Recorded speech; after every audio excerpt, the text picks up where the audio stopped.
What's good with y'all, man? It's CTAZ, and today we got the end of year season awards in NBA 2K22 PlayNow Online. Now, what that means is I'm gonna be doing awards based off of my criteria, man, for the main individual awards that happen IRL in the NBA. So awards such as MVP, Defensive Player of the Year, Sixth Man of the Year, all of those main ones that you see, we're gonna do that, but in PlayNow Online. But before we get any further into this video, make sure you drop a like, smash that subscribe button as we're on the road to 3,000 subs. It's completely free and it'll make my day. And now let's go ahead and hop into it. Pest control, who called about rats? Pussy. Who won't smoke with us? Who won't smoke with us? Who won't smoke with us? First up, we have the Most Improved of the Year award, man. And this was actually a close one. I was deciding between two guys, both of them as guards. One plays for the Cavs and one plays for the Warriors. And if you couldn't already guess, the one for the Cavs was Darius Garland, and the guard for the Warriors was Jordan Poole. Now, who I went with, obviously, as y'all can tell in this highlight clip, is Jordan Poole. Now, hear me out. Both of them definitely improved in 2K, but the reason I'm going Jordan Poole over Darius Garland is because he was literally, Jordan at least was unusable last year in 2K. I feel like I saw no one using them. And I mean, one can make the argument for the Cavs as well, because Cavs were terrible in 2K last year. But I just feel like Darius Garland, because from what I remember, it was decent last year. He had a decent release and he was not bad. But for the Warriors, nobody was touching Jordan Poole, and he was not touching the court at all. And this year, man, he could definitely start. Me personally, I wouldn't start him. He would be like a six-man role off the bench for me. However, that's not part of this take. If Jordan was just the same size as Klay Thompson and he was about 6'6" or taller, he would be OD disgusting in 2K. But because he's only 6'4", weighs 194, and his defense isn't very good, his perimeter defense is terrible. It's only a 65 overall rating, and his lateral quickness is a 74. It's pretty bad. Like, he's worse than Steph Curry on defense. But offensively, like I said, he's like a microwave, man. He could really heat up and just get you buckets when you need it. He has really nice dribble sigs as well. If you look at his behind the back, it's that catapult one. And he also has a nice dribble style in terms of his speed boost. He really gets up out of there when you spam that left to right cheese in terms of dribbling. So with that being said, man, Jordan Poole is my Most Improved Player of the Year.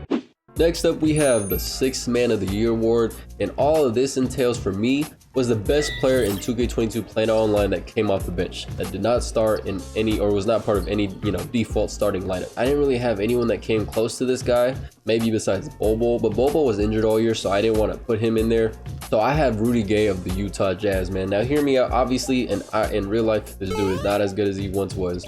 But in 2K, yo, he is still that dude. He's 6'8", weighs 250 pounds. He has really good dribble sigs for that size in terms of speed boosting. And he has that same behind the back as Jordan Poole, where he just catapults himself across the court. And he has a nice, at least catch and shoot release. And it really carries him because his rating as a three-point shooter is not very good. He only has a 77 overall three ball. And he only has 4 shooting badges, but it does not feel like that when you're playing with him, in PlayNow Online. And defensively too, he's not very good statistically. If you look at his attributes, he only has a 61 perimeter defense and a 76 overall lateral quickness, and only 1 defensive badges, and is only chased down artist on bronze. But nonetheless, Rudy Gay is one of those players that will always be good in 2K until 2K decides to change up some of his sigs or make him slower, because this dude moves so much different, man. But definitely, man, he has most of the capable tools that you need, man. And you could put him on ball, or you could put Royce O'Neal on ball and put him in the secondary, and that way you can hide Donovan Mitchell when you're using the Utah Jazz.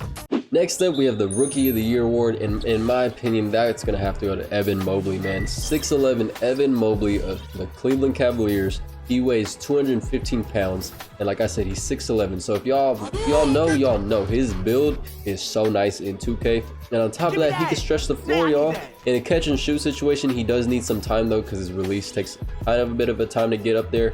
But it is still pretty water as long as he's not fatigued out and out of stamina. He has a 73 ball, but like I said, his release is pretty water. It's pretty smooth. He just takes a little bit of time because it's a slow build-up. But defensively too is where he's so good. I put him at the 2 guard, just like kind of similar to how I use Rudy Gay because of that 2-3 zone. And he really takes up so much space, y'all, with that 6'11" frame and build. His inside defense is better, statistically. He has an 82 inside defense and only a 70 perimeter defense. and his lateral quickness is only 69, but I still be putting him on ball, y'all, or on at least players like Kevin Durant, lengthy guys like Giannis. But if there's a team that I'm going up against and it's maybe the Warriors, sometimes I might actually put him on Steph Curry, y'all, just because that length is just so crazy, man, especially because Darius Garland is not that good of a defender, and this team in general doesn't really have good defenders that I like to play. But that's besides the fact. Evan Mobley is the best rookie in my opinion. Now, you can compare him to a guy like Scotty Barnes, because Scotty Barnes has also a great build, but the thing with Scotty is he can't shoot the ball as well in my opinion. He has a really bad hitch to his jump shot, so that really takes away from at least my play style and how I like to play. So if I'm playing the Raptors, I'm definitely sagging off of Scotty Barnes and contesting at the last second, whereas Evan Mobley, at least he could play defense inside and shoot the ball outside with a slightly better release compared to Scotty Barnes. And if you want to compare him to a guy like Cade Cunningham, the thing with Cade Cunningham is he's a guard, and yeah, he is 6'8", but his dribble 6 is not good enough as a guard, y'all. He doesn't have that quick or shifty dribble style. It's a, I don't know which dribble style it is, but it's a slower one, so you can't really move with him, y'all. So that's the reason why I don't have Cade or Scotty up there. And another rookie too is Jalen Green, but he has a really terrible build, so he's terrible in defense, and even his release too, it's like 50-50 for me. Like, I don't make all the shots consistently, so I feel like overall the best player in terms of rookies has to be Evan Mobley of the Cleveland Cavaliers. Next up for the Defensive Player of the Year award has to go to Giannis Antetokounmpo, man. This guy is different, obviously, in 2K. Y'all know he was actually up there for MVP candidate. However, obviously he can't get 2 awards, so I'm giving him the Defensive Player of the Year award because he is 6'11", y'all, weighs 242 pounds. If you guys look at his stats defensively, he has a 91 inside defense, 95 perimeter defense, and a 95 lateral quickness, y'all. Like, those are the 3 main badges or stats I look at when it comes to defense, like trying to figure out which players can actually play D. And on top of that, he has Intimidator on Hall of Fame, so he can guard inside. And he also has box and clamps on gold, y'all, so he can guard outside. Like, it's crazy.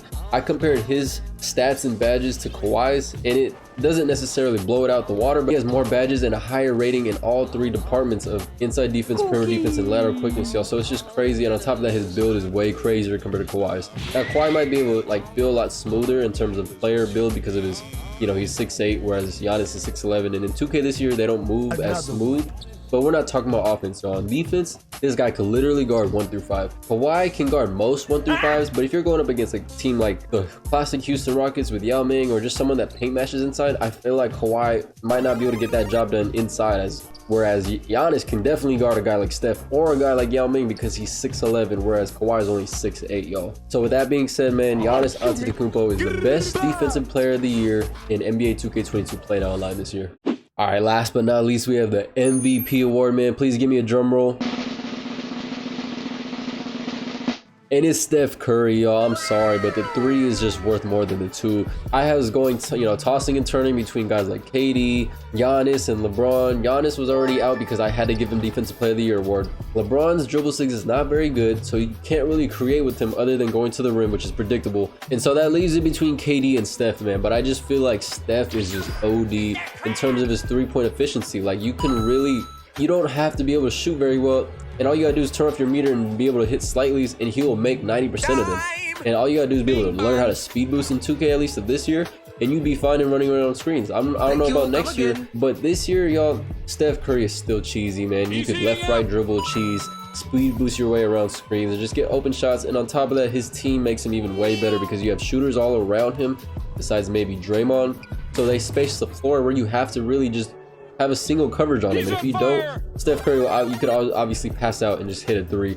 Now, obviously, he is not good defensively, but this team has 3 good defenders actually for that fact, with Wiggins and Klay Thompson out on the perimeter, and then you have Draymond Green, who just eats up inside the paint. It takes up so much space. In my opinion, man, Steph Curry has won me so many games, and he actually makes it so fun, like, and it's unpredictable too, because you could really go left to right and do so many dribble moves. If you're a dribble head, obviously you know Steph Curry can move. Only players that can move like Steph, I feel like, are just him and Kyrie, honestly. Whereas if you're playing with a guy like KD, his frame is 6'9", 6'10", whatever it is, so he doesn't move as smooth, because bigger players, taller players this year just don't move as smooth, in my opinion. Obviously, you can give KD the defensive debate over Steph, but like I said, Steph Curry's teammates cover that end for him, at least for using his team. Whereas the Nets too, their team defensively is not very good. All you have is KD and Bruce. So with that being said, y'all, Steph Curry is your MVP of PlayNow Online this year. So that is gonna wrap up this video. Hope y'all dig it. Let me know in the comments below what y'all think, man. Am I on point or am I tripping with my awards and who I gave it to, man? But please don't forget to smash that subscribe button as we're on the road to 3,000 subs. It's completely free to make my day. And as always, I appreciate every single one of y'all and much love.